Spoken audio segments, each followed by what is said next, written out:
வணக்கம். பால்ஸின் எளிமைப்படுத்தப்பட்ட ஆங்கில பயிற்சிக்கு உங்களை அன்புடன் வரவேற்கிறேன். ஆக்டிவ் வாய்ஸ், பாசிவ் வாய்ஸ் பத்தியெல்லாம் நம்ம ஸ்கூல்ல படிக்கிறப்பயே படிச்சிருப்போம். ஆனா நம்மள நெறைய பேர் மறந்திருப்போம். இப்ப பாசிவ் வாய்ஸ் அப்படின்னு இருக்கிறப்ப, நம்ம நெறைய பேர் நம்ம அந்த சென்டென்ஸ தப்பா எழுதுவோம். அப்படி நம்ம தப்பா எழுதுறப்ப அந்த சென்டென்ஸோட மீனிங்கே மாறிரும். ஈவன் ஹையர் அஃபிஷியல்ஸ், அதுக்கப்புறமா நல்ல ஹையர் பொசிஷன்ஸ்ல இருக்கிறவங்க எல்லாம் கூட இந்த பாசிவ் வாய்ஸ சரியா யூஸ் பண்ணாதனால அந்த சென்டென்ஸோட மீனிங்கே மாறிரும். அது மட்டும் இல்லாம அவங்களோட ஃபீல்ட்ல அவங்க எவ்வளோதான் பெரிய இன்டெலெக்சுவலா இருந்தாலும் அந்த சென்டென்ஸ்ல ஒரு கிளாரிட்டி இல்லாதனால அவங்கள பத்தி உள்ள ஒரு இம்ப்ரெஷன் ஒரு பேட் இம்ப்ரெஷனா வர்றதுக்கான வாய்ப்புகள் நிறைய இருக்குது. அதனால இந்த ஆக்டிவ் வாய்ஸ், பாசிவ் வாய்ஸ் பத்தி நம்ம நல்லா படிக்கணும். நான் ஒரு 11 வீடியோஸ் இதோட சேர்த்து போடுவேன். ஸ்டெப் பை ஸ்டெப்பா ஒவ்வொரு டென்ஸுக்கும் நம்ம வாய்ஸ் நம்ம எப்படி நம்ம யூஸ் பண்ணணும், எப்படி நம்ம அந்த சென்டென்ஸோட ஃபார்மேஷன் இருக்கும் அப்படின்றதெல்லாம் எக்ஸாம்பிள்ஸோட டீட்டெயில்டா இனி நான் வரக்கூடிய வீடியோஸ்ல சொல்லி கொடுப்பேன். பாசிவ் வாய்ஸை கரெக்டாக யூஸ் பண்ணலன்னா இந்த சென்டென்ஸோட மீனிங்கே எப்படி மாறும் அப்படின்னு இந்த எக்ஸாம்பிள்ஸ் மூலமா நம்ம பார்க்கலாம். இப்போ நான் மிஸ்டேக்ஸோட கொஞ்சம் சென்டென்சஸ் கொடுத்துருக்குறேன். அதோட கரெக்டட் சென்டென்சஸையும் கொடுத்துருக்குறேன். இந்த மிஸ்டேக்ஸோட இருக்கிற சென்டென்சஸை நான் தமிழ்ல டிரான்ஸ்லேட் பண்ணி ரெட்ல கொடுத்துருக்குறேன்.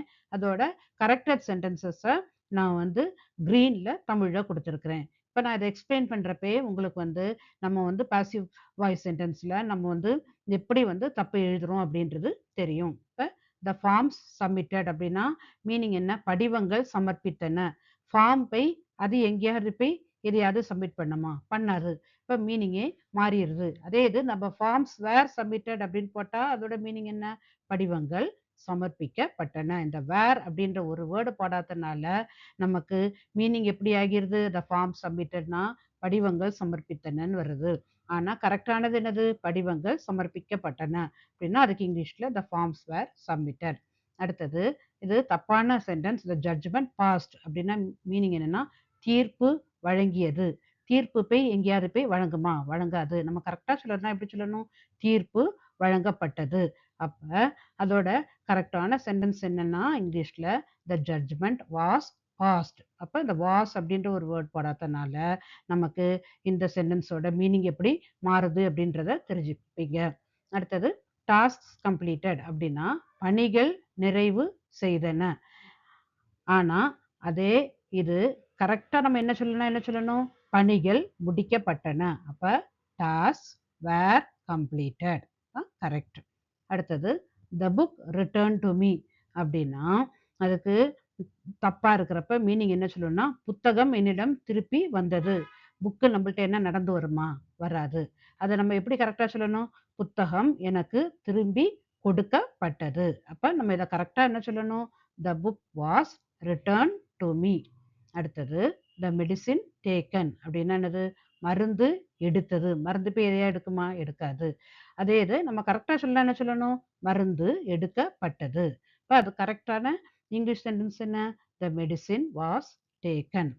அடுத்தது the report will submitted tomorrow அப்படின்னா என்ன மீனிங்னா அறிக்கை நாளை சமர்ப்பிக்கும். ரிப்போர்ட் போய் அது தானே போய் அது அதை சமர்ப்பிக்குமா? சமர்ப்பிக்காது. நம்ம அதை கரெக்டா எப்படி சொல்லணும்? அறிக்கை நாளை சமர்ப்பிக்கப்படும். அப்ப அதோட இங்கிலீஷ் என்ன? The report will be submitted tomorrow. அடுத்தது the bill has already paid அப்படின்னா என்னது? பில் செலுத்தியது. பில்லை நம்ம பே பண்ணுவோம். Bill pay எதையினது? பே பண்ணாது. அப்ப நம்ம என்ன சொல்லணும்? பில் ஏற்கனவே செலுத்தப்பட்டுள்ளது. அப்ப அதோட இங்கிலீஷ் என்ன சொல்லணும்? The bill has already been paid. அடுத்தது the bridge is repaired now. பாலம் இப்பொழுது பழுது பார்க்கப்பட்டுள்ளது. இப்போ நவ் அப்படின்னு இருக்கிற நேரத்தில் நம்ம என்ன சொல்லணும் அப்படின்னா the bridge is being repaired now அப்படின்னா என்னது? பாலம் இப்போது பழுது பார்க்கப்பட்டு வருகிறது. இப்போ உங்களுக்கு ஒரு கிளாரிட்டி கிடைச்சிருக்கும்னு நினைக்கிறேன். பாசிவ் வாய்ஸ் நம்ம கரெக்டாக யூஸ் பண்ணலைன்னா அந்த சென்டென்ஸோட மீனிங்கே எப்படி மாறுது, அப்போ உங்கள் கம்யூனிகேஷன் எவ்வளோ ஒரு புவராக இருக்கும் அப்படின்றத இந்த டிஃப்ரென்ஸ் உங்களுக்கு தெரிஞ்சிருக்கும்னு நினைக்கிறேன். நான் ஒவ்வொன்றா ஸ்டெப் பை ஸ்டெப்பாக பாசிவ் வாய்ஸில் நம்ம எப்படி சென்டென்ஸ் கன்ஸ்ட்ரக்ட் பண்ணணும் அப்படின்றத நான் இனி வரக்கூடிய வீடியோஸில் சொல்லிக் கொடுப்பேன். நான் ஏற்கனவே சொன்ன மாதிரி ஆக்டிவ் வாய்ஸ்னா செய்வினை, பாசிவ் வாய்ஸ்னா செயற்பாட்டு வினை. வாய்ஸ்னா என்ன? Voice refers to the form of a verb that indicates whether the subject of the sentence performs or receives the action. அதாவது வாய்ஸ் வந்து எதை குறிக்குது அப்படின்னா அது வந்து ஒரு ஃபார்ம் ஆஃப் வேர்ப், ஒரு வேர்ப்ல ஒரு ஃபார்ம். அப்ப அது வந்து சப்ஜெக்ட் வந்து ஒரு செயலை செய்யுதா இல்லைன்னா பெற்றுக்கொள்ளுதா அப்படின்னு சொல்லிட்டு குறிக்குது. இப்ப இந்த எக்ஸாம்பிள் மூலமா சொன்னேன்னா உங்களுக்கு ஈஸியா புரியும். இப்ப my cat killed a mouse அப்படின்னா என்னது? இதுல சப்ஜெக்ட் வந்து மை கேட், என்னோட கேட் வந்து என்ன செய்யுது? கொல்லுது. எதை கொன்றது? எ மவுஸ். அப்ப இதுல சப்ஜெக்ட் என்னது? மை கேட், என்னுடைய பூனை ஒரு எலியை கொன்றது. அதே இது நம்ம பாசிவ் வாய்ஸ்ல என்னன்னா இந்த சப்ஜெக்ட் வந்து ரிசீவர் ஆஃப் த ஆக்ஷன் ஆகிறது. இப்ப அந்த ஆக்ஷன் என்னது? கில்டு, கொல்றது. அப்ப இதுல வந்து இப்ப ரிசீவர் ஆஃப் த ஆக்ஷன் என்னது? மவுஸ். அப்ப a mouse was killed by my cat, ஒரு மவுஸ் என்னுடைய பூனையால் கொல்லப்பட்டது. அப்ப நம்ம இதுல என்ன டிஃபரன்ஸ் அப்படின்னா இப்ப சப்ஜெக்ட் வந்து செயலை செய்யறதா இருந்துச்சுன்னா அது ஆக்டிவ் வாய்ஸ், அதாவது my cat killed a mouse. இதே இது நமக்கு அந்த சப்ஜெக்ட் வந்து செயலை பெற்றுக்கொள்வதா இருந்துச்சுன்னா அது passive voice, a mouse was guilt, அதாவது ஒரு எலி கொல்லப்பட்டது. இதுதான் டிஃபரன்ஸ். இப்ப இப்ப நான் அதோட மீனிங்கை சொன்னாலே உங்களுக்கு புரியும். ஆக்டிவ் வாய்ஸ் என்னது? the subject performs the action expressed by the verb. அதாவது இப்ப என்னது? செயலை செய்பவர் வந்து அந்த ஆக்ஷனை செய்யறாங்க. My cat killed a mouse, என்னுடைய பூனை ஒரு எலியை கொன்றது. I have bought a new car, நான் ஒரு புதிய கார் வாங்கி இருக்கிறேன். இதே இது பாசிவ் வாய்ஸ் அப்படின்னு இருக்கிறப்ப நமக்கு the subject receives the action expressed by the verb. அதாவது சப்ஜெக்ட் என்னது? ஆக்ஷனை ரிசீவ் பண்ணுது. a mouse was killed by my cat, mouse வந்து என்னுடைய பூனையால் கொல்லப்பட்டது. a new car has been bought by me, ஒரு புதிய கார் என்னால் வாங்கப்பட்டது. the doer of the action may be mentioned later அப்படின்னா என்ன அர்த்தம்? அந்த ஆக்ஷனை செய்யறவங்க, அந்த செயலை செய்பவங்க வந்து அந்த சென்டென்ஸ்ல பின்னாடி கொடுத்துருக்குது. இப்ப வந்து a mouse was killed, எதனால வந்து அந்த மவுஸ் கொல்லப்பட்டது? by my cat, என்னோட பூனையால் கொல்லப்பட்டது. இது நம்ம பின்னாடி கொடுத்துருக்கோம். அதே மாதிரி a new car has been bought, ஒரு புதிய கார் வாங்கப்பட்டது. யாரால வாங்கப்பட்டிருக்கு? பை மீ, என்னால் வாங்கப்பட்டது. இது நம்ம பின்னாடி கொடுத்துருக்கோம். இல்லைன்னா the doer of the action may be omitted. doer of the action என்ன பண்ணிருப்போம்? omit பண்ணிருப்போம், அதை சொல்லாம கூட இருப்போம். இப்ப a bridge has been constructed அப்படின்னா என்னது? நிறைய ஒர்க்கர்ஸ் சேர்ந்து ஒரு பிரிட்ஜை வந்து கட்டி இருந்திருப்பாங்க. அப்படின்னு இருக்கிறப்ப நம்ம என்ன பண்ணிருக்கோம்? a bridge has been constructed. நம்ம அது கூடால by a number of workers அந்த மாதிரி எதுவுமே நமக்கு போடாம a bridge has been constructed, ஒரு பிரிட்ஜ் கன்ஸ்ட்ரக்ட் செய்யப்பட்டிருக்கிறது அப்படி சொல்லி முடிச்சுட்டு வந்த சென்டென்ஸை. அப்ப இதோட தன்மைகள்னு பார்த்தா ஆக்டிவ் வாய்ஸ் வந்து டைரக்ட், நேரடியா இருக்கும், கிளியர், நல்லா புரியுற மாதிரி இருக்கும், எங்கேஜிங், நமக்கு வந்து நல்லா ஒரு பேச்சு வழக்குல நல்லா இருந்துட்டு இருக்கும், ஈஸி டு அண்டர்ஸ்டாண்ட், புரியும்.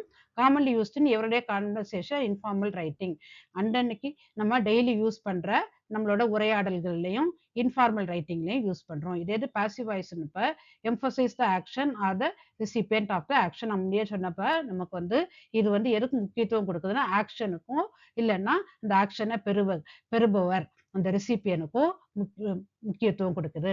Often used in formal writing, scientific reports or when the doer is unknown. அதாவது ஃபார்மல் ரைட்டிங் அப்படின்னு இருக்கிறப்ப என்னது? இமெயிலா இருக்கலாம், ஒரு சர்க்குலரா இருக்கலாம், ஒரு ஃபார்மல் லெட்டரா இருக்கலாம். இந்த மாதிரி ஃபார்மல் ரைட்டிங் யூஸ் பண்றோம். அதே மாதிரி சயின்டிபிக் ரிப்போர்ட், அதுக்கப்புறம் பிஹெச்டி தீசிஸ், இதுக்கெல்லாம் நம்ம பாசிவ் வாய்ஸ் யூஸ் பண்ணுவோம். அந்த செயலை செய்பவர் யாருன்னு தெரியலனாலும் யூஸ் பண்ணுவோம். Verb is used in the participle form, அதாவது நம்ம வந்து பாஸ்ட் பார்ட்டிசிபிள்ல தான் நம்ம வந்து யூஸ் பண்றோம் வேர்பை. இப்ப நீங்க இங்க பாத்துக்கிட்டீங்கன்னா பாட் அப்படின்றது பாஸ்ட் பார்ட்டிசிபிள், கில்ட் அப்படின்றது பாஸ்ட் பார்ட்டிசிபிள், கன்ஸ்ட்ரக்டட் அப்படின்றது பாஸ்ட் பார்ட்டிசிபிள். நம்ம அது கூடால ஒரு ஹெல்பிங் வேர்பை நம்ம வந்து யூஸ் பண்ணுவோம் பாஸ்ட் பார்ட்டிசிபிள் கூடால. இங்க வாஸ் கில்ட், அப்ப இந்த வாஸ் வந்து ஹெல்பிங் வேர்ப். ஹாஸ் பீன் பாட், அப்ப இந்த ஹாஸ் பீன் வந்து helping verb. Has been constructed, இதுலயும் ஹாஸ் பீன் வந்து ஹெல்பிங் வேர்ப். இப்ப வாய்ஸ் பத்தி தெளிவா உங்களுக்கு ஒரு ஐடியா கிடைச்சிருக்கும் அப்படின்னு சொல்லிட்டு நினைக்கிறேன். இனிமே நான் டீட்டெயில்டா உங்களுக்கு வாய்ஸ் பத்தி சின்ன சின்ன வீடியோஸ் வந்து 10 வீடியோ இதை தொடர்ந்து வரும். சுருக்கமா சொல்லணும் அப்படின்னா வாய்ஸ் எதை குறிக்குதுன்னா இந்த சப்ஜெக்ட், அதாவது அந்த செயலை செய்பவர் வந்து ஒரு ஆக்ஷனை செய்யறாங்களா இல்லைன்னா அந்த ஆக்ஷனை ரிசீவ் பண்றாங்களான்றத குறிக்குது. அதுக்கப்புறம் வாய்ஸ் வந்து அந்த ஸ்ட்ரக்சர் ஆஃப் த சென்டென்ஸே வந்து தகுந்த மாதிரி மாறும். இப்ப அதாவது அந்த ஃபோக்கஸ் வந்து டூயரா இல்லைன்னா ரிசீவரா.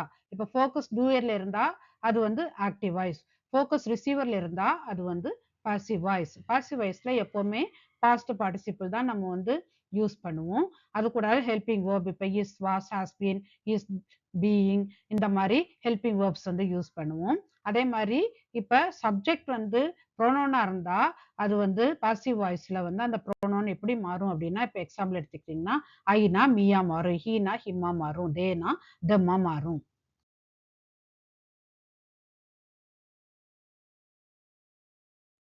டென்சஸ் அண்ட் வாய்ஸ் பத்தி நான் எழுதியிருக்கிற ஒர்க் புக்கோட டீட்டெயில்ஸை நான் இங்க கொடுத்துருக்கிறேன்.